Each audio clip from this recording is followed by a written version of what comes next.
நண்பர்களே வணக்கம். நாட்டு மக்களுக்கு வணக்கம். நாம் அனைவரும் கடந்த சில தினங்களில் நாட்டின் திறனையும் அதன் கட்டுப்பாட்டையும் பார்த்தோம். நான் முதலில் பாரதத்தின் வீரம் மிகுந்த படைகளுக்கும் ஆயுதம் தாங்கிய சேனைகளுக்கும் நமது உளவுத்துறையினருக்கும் நமது விஞ்ஞானிகளுக்கும் நாட்டின் ஒவ்வொரு குடிமகனின் தரப்பிலிருந்தும் வணக்கம் செலுத்த விரும்புகிறேன். நம்முடைய வீரம் மிகுந்த இராணுவ வீரர்கள் ஆபரேஷன் சிந்தூரின் இலக்குகளை அடைவதற்காக எல்லையில்லாத வீரத்தை வெளிப்படுத்தி இருக்கிறார்கள்.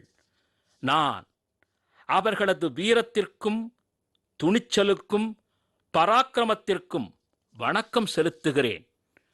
நாட்டின் ஒவ்வொரு அன்னைக்கும் ஒவ்வொரு சகோதரிக்கும் மற்றும் ஒவ்வொரு மகளுக்கும் இந்த பராக்கிரமத்தை சமர்ப்பிக்கிறேன். நண்பர்களே, ஏப்ரல் 22 பஹல்காமில் தீவிரவாதிகள் காட்டிய அந்த காட்டுமிராண்டித்தனம் நம் நாட்டையும் உலகையும் அதிர்ச்சி அடைய வைத்தது. விடுமுறை காலத்தை கழிக்க வந்த குற்றமற்ற அப்பாவி குடிமகன்களை அவர்களது மதம் என்ன என்று கேட்டு அவர்களது குடும்பத்திற்கு முன்னே அவர்களது குழந்தைகளுக்கு முன்னே இரக்கமில்லாமல் கொன்றனர். இது தீவிரவாதத்தின் மிகவும் வெறுக்கத்தக்க முகமாகும். இது கொடூரம் மிகுந்தது. இந்த நாட்டின் சமநோக்கினை உடைப்பதற்கு முயற்சி செய்யப்பட்டது. எனக்கு தனிப்பட்ட முறையில் இது மிகுந்த வேதனையை தந்தது. இந்த தீவிரவாத தாக்குதலுக்கு பிறகு முழு நாடும், ஒவ்வொரு குடிமகனும், ஒவ்வொரு சமூகமும், ஒவ்வொரு வர்க்கமும், ஒவ்வொரு அரசியல் கட்சியும் ஒரே குரலில் தீவிரவாதத்திற்கு எதிராக கடுமையான பதில் நடவடிக்கை எடுக்க அறிவுறுத்தின. நாங்கள் தீவிரவாதிகளை மண்ணோடு மண்ணாக்க இந்திய படைகளுக்கு முழு அனுமதி கொடுத்தோம். இன்று ஒவ்வொரு தீவிரவாதியும் தீவிரவாதத்தினால் ஏற்படும் தொல்லையை புரிந்து கொண்டிருக்கிறார்கள். அதாவது, நமது சகோதரிகள், மகள்கள் நெற்றியில் உள்ள குங்குமத்தை அழிப்பதற்கான அந்த செயலின் பிரதிபலன் என்னவாக இருக்கும் என்று அவர்கள் புரிந்து கொண்டிருப்பார்கள். நண்பர்களே, ஆபரேஷன் சிந்தூர் ஒரு பெயர் மட்டுமல்ல, இந்த நாட்டின் கோடி கோடி மக்களின் எண்ணங்களின் ஒரு பிரதிபலிப்பு. ஆபரேஷன் சிந்தூரின் நியாயத்தை நிலைநாட்டுவதற்கான ஒரு உறுதிமொழி. மே 6 இரவு, மே 7 காலை இந்த முழு உலகமும் அந்த உறுதியின் முடிவு என்ன என்பதை கண்டார்கள். இந்தியாவின் இராணுவம் பாகிஸ்தானின் தீவிரவாத முகாம்களின் மீது, அவர்களுடைய பயிற்சி மையங்கள் மீது சரியாக தாக்குதல் நடத்தினார்கள். தீவிரவாதிகள் தங்களுடைய கனவில் கூட பாரதம் இத்தகைய முடிவு எடுக்கும் என்று யோசித்திருக்க மாட்டார்கள். ஆனால் நாடு ஒன்றிணைந்து செயல்பட்ட போது நாடுதான் முதலில் என்ற எண்ணம் நிரம்பி வழிந்து நாட்டின் நலனே முதலில் என்ற எண்ணம் ஏற்பட்டது. அடிப்படையான முடிவு எடுக்கும்போது அது சரியான முடிவுகளை கொண்டு வந்து தருகிறது. பாகிஸ்தானின் தீவிரவாத முகாம்களின் மீது பாரதம் ஏவுகணைகளின் மூலம் தாக்குதல் நடத்திய போது, பாரதம் ட்ரோன்கள் மூலமாக தாக்குதல் நடத்திய போது, தீவிரவாத குழுக்களின் கட்டிடங்கள் மட்டுமல்ல, அவற்றின் நம்பிக்கையும் தவிடுபொடியானது. பகவல்பூர் மற்றும் முரிதுகே போன்ற தீவிரவாதிகளின் வாழ்விடங்கள் உலக தீவிரவாதிகளின் பல்கலைக்கழகமாக விளங்கியது. உலகில் மிகப்பெரிய தீவிரவாத தாக்குதல் எங்கேயாவது நடந்தால் செப்டம்பர் 11 அமெரிக்காவில் நடந்த தாக்குதலாக இருக்கட்டும், லண்டன் பாதாள ரயில் தாக்குதலாக இருக்கட்டும், அல்லது பாரதத்தில் பல ஆண்டுகளாக நடந்த பெரிய பெரிய தீவிரவாத தாக்குதலாக இருக்கட்டும், இவற்றின் தொடர்பு எப்படியாவது இந்த தீவிரவாத முகாம்களோடு இணைந்திருந்தது. தீவிரவாதிகள் நமது சகோதரிகளின் நெற்றி குங்குமத்தை அழித்தனர். இதனால் பாரதம் தீவிரவாதத்தின் தலைமை பீடத்தை இப்போது அழித்திருக்கிறது. பாரதத்தின் இந்த தாக்குதல்களில் 100க்கும் அதிகமான கொடுமையான தீவிரவாதிகள் இறந்திருக்கிறார்கள். தீவிரவாதத்தின் பல கிளைகள் கடந்த 25-30 ஆண்டுகளாக வெளிப்படையாக பாகிஸ்தானில் உலாவி வருகிறார்கள். இவர்கள் இந்தியாவிற்கு எதிராக தாக்குதல்களை நடத்தி வந்தார்கள். அவர்களை பாரதம் ஒரே அடியில் அழித்துவிட்டது. நண்பர்களே, பாரதத்தின் இந்த நடவடிக்கையின் மூலம் பாகிஸ்தான் மிகப்பெரிய நிராசையில் வீழ்ந்துவிட்டது. தோல்வி மனப்பான்மையில் வீழ்ந்துவிட்டது. நிலை குலைந்து போய்விட்டது. இந்த நிலை குலைவின் காரணமாக பாகிஸ்தான் மற்றும் ஒரு அசட்டுத்தனமான நடவடிக்கை எடுத்தது. தீவிரவாதத்தின் மீது பாரதத்தின் நடவடிக்கைகளுக்கு துணை போவதை விட்டுவிட்டு பாகிஸ்தான் பாரதத்தின் மீது தாக்குதல் நடத்தியது. பாகிஸ்தான் நமது பள்ளிகள், கல்லூரிகள், குருத்வாராக்கள், கோவில்கள், சாமானிய குடிமக்களின் வீடுகளை குறியாக கொண்டு தாக்குதலை நடத்தியது.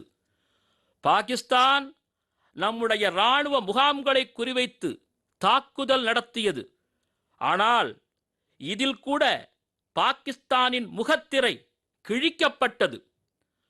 பாகிஸ்தானின் ட்ரோன்கள், ஏவுகணைகள் ஆகியவை பாரதத்தின் முன்னே செயல் இழந்து போனதை உலகம் கண்டது. இந்தியாவின் பலம் வாய்ந்த பாதுகாப்பு கட்டுமானங்கள் அவற்றை வானிலேயே தடுத்து அழித்தன. பாகிஸ்தான் எல்லை பகுதியில் தாக்குதல் நடத்த தயாராக இருந்தது. ஆனால் பாரதம் பாகிஸ்தானின் மையப்பகுதியில் தாக்குதல் நடத்தியது. பாரதத்தின் ட்ரோன்கள், ஏவுகணைகள் சரியாக தாக்குதலை நடத்தின. பாகிஸ்தானின் விமானப்படையின் ஏர்பஸ் விமானங்களுக்கு சேதம் ஏற்படுத்தினோம். இந்த விமானங்கள் மீது பாகிஸ்தானுக்கு மிகுந்த கர்வம் இருந்தது. பாரதம் முதல் 3 நாட்களில் பாகிஸ்தானில் ஏற்படுத்திய அழிவுகள் எப்படிப்பட்டவை என்பது இதுவரை யாருக்கும் தெரியாது. எனவே பாரதத்தின் தாக்குதல் செயல்பாடுகளுக்கு பிறகு பாகிஸ்தான் தப்பிப்பதற்கான வழிமுறைகளை தேடத் துவங்கியது. பாகிஸ்தான் உலகம் முழுவதிலும் இந்த தாக்குதலை குறைப்பதற்கான வழிமுறைகளை செய்யுங்கள் என வேண்டியது. மேலும் முற்றிலுமாகிய அடி வாங்கிய பின்னர் மே 10ஆம் தேதி மதியத்திற்கு மேல் ஒரு கட்டாயத்தின் காரணமாக பாகிஸ்தான் இராணுவ தளபதி நம்முடைய இராணுவ தளபதியோடு தொடர்பு கொண்டார். அதுவரை நாம் தீவிரவாத கட்டமைப்புகளை மிகப்பெரிய அளவில் அழித்துவிட்டோம். தீவிரவாதிகளை சாவின் எல்லைக்கு கொண்டு சென்றோம். பாகிஸ்தான் தன் நெஞ்சத்தில் மறைத்து வைத்திருந்த தீவிரவாத முகாம்களை நாம் அழித்துவிட்டோம். இதனால் பாகிஸ்தானிலிருந்து பெரிய அழுகுரல் கேட்கத் தொடங்கியது.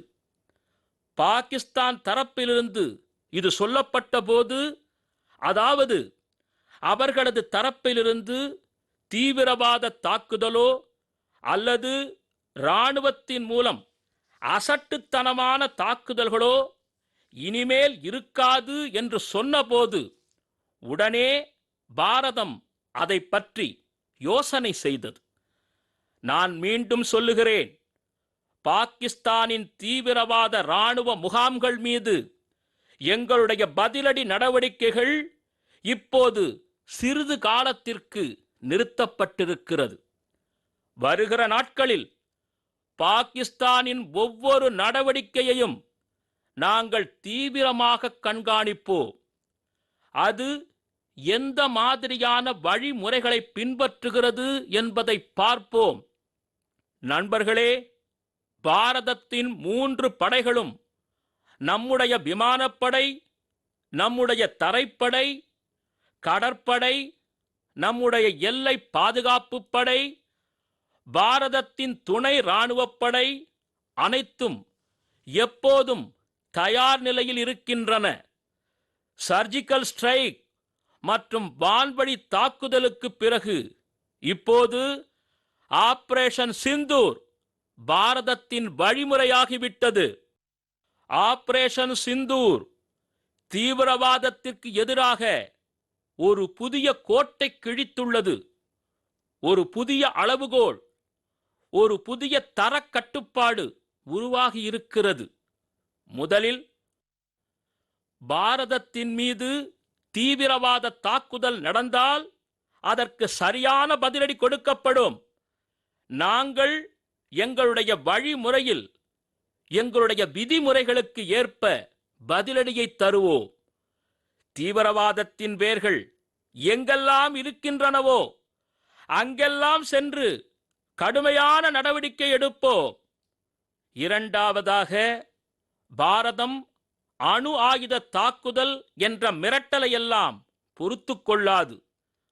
அணு ஆயுத தாக்குதல் என்கின்ற மிரட்டலோடு செயல்படுகின்ற தீவிரவாத முகாம்கள் மீது பாரதம் நிச்சயமாக நடவடிக்கை எடுக்கும்.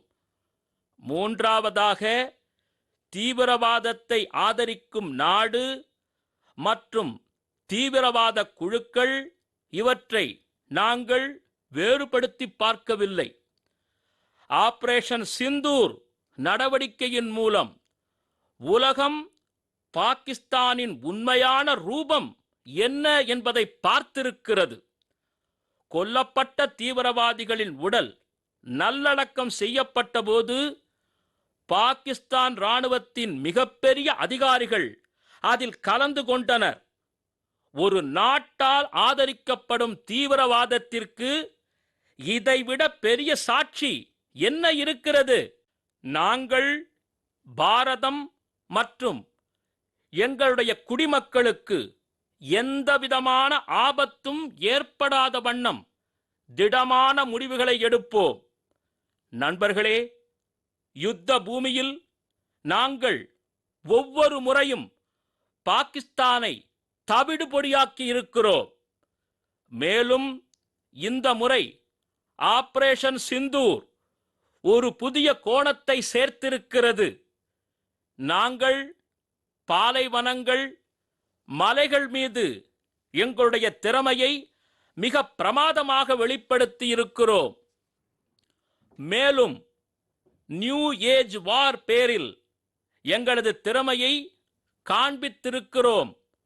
இந்த ஆபரேஷனின் மூலமாக நம்முடைய இந்தியாவிலேயே தயாரிப்போம் முறையில் தயாரிக்கப்பட்ட ஆயுதங்களின் திறமை உறுதி செய்யப்பட்டிருக்கிறது.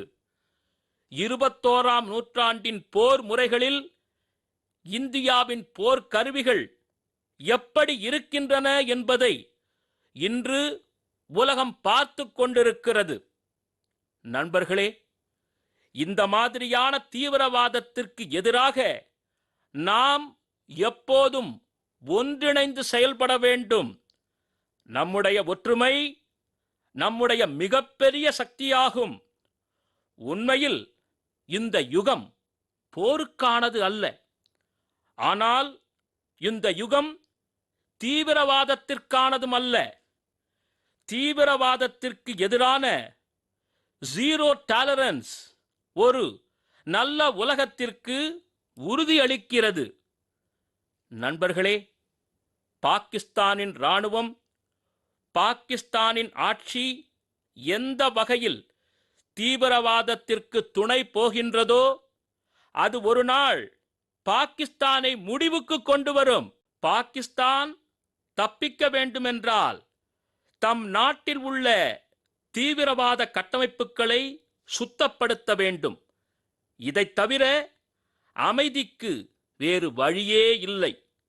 பாரதத்தின் நிலைப்பாடு மிகவும் தெளிவானது. தீவிரவாதமும் அமைதி பேச்சுவார்த்தையும் ஒருங்கே செல்லவியலாது. தீவிரவாதமும் வாணிகமும் ஒருங்கே செல்லவியலாது. மேலும் தண்ணீரும் இரத்தமும் ஒரு சேர பாய முடியாது. நான் இன்று உலக சமுதாயத்திற்கு ஒன்றை சொல்லிக்கொள்ள விரும்புகிறேன். எங்களுடைய அறிவிக்கப்பட்ட நீதி என்னவென்றால், பாகிஸ்தானுடன் ஒருவேளை பேச்சுவார்த்தை நடந்தால் அது தீவிரவாதம் பற்றித்தான் இருக்கும். ஒருவேளை பாகிஸ்தானுடன் பேச்சுவார்த்தை நடந்தால் அது பாகிஸ்தான் ஆக்கிரமிப்பு செய்திருக்கும் காஷ்மீரை பற்றியதாகவே இருக்கும். அன்புக்குரிய நாட்டு மக்களே, இன்று புத்த பூர்ணிமா. பகவான் புத்தர் நமக்கு அமைதியின் பாதையை காட்டியிருக்கிறார். அமைதியின் பாதை பலத்தோடுதான் செல்கிறது. மனித குலம் அமைதி மற்றும் வளர்ச்சியின் பாதையில் நடக்க வேண்டும். ஒவ்வொரு பாரதவாசியும் அமைதியோடு வாழ வேண்டும். வளர்ச்சியடைந்த பாரதம் என்கின்ற நம்முடைய கனவு நிறைவேற வேண்டும். இதற்காக பாரதம் சக்திசாலி நாடாக இருக்க வேண்டியது அவசியம். மேலும் தேவை ஏற்படும் போது இந்த சக்தியை நாம் பயன்படுத்த வேண்டும். மேலும் கடந்த சில நாட்களில் பாரதம் இதைத்தான் செய்திருக்கிறது. நான் மீண்டும் ஒருமுறை பாரதத்தின் இராணுவம் மற்றும் ஆயுதப் படைகளுக்கு வணக்கம் செலுத்துகிறேன். இந்த பாரத குடிமக்களின் நம்பிக்கைக்கும் ஒற்றுமைக்கும் வணக்கம் செலுத்துகிறேன். நன்றி. பாரத் மாதா கி ஜெய். பாரத் மாதா கி ஜெய். பாரத் மாதா கி ஜெய்.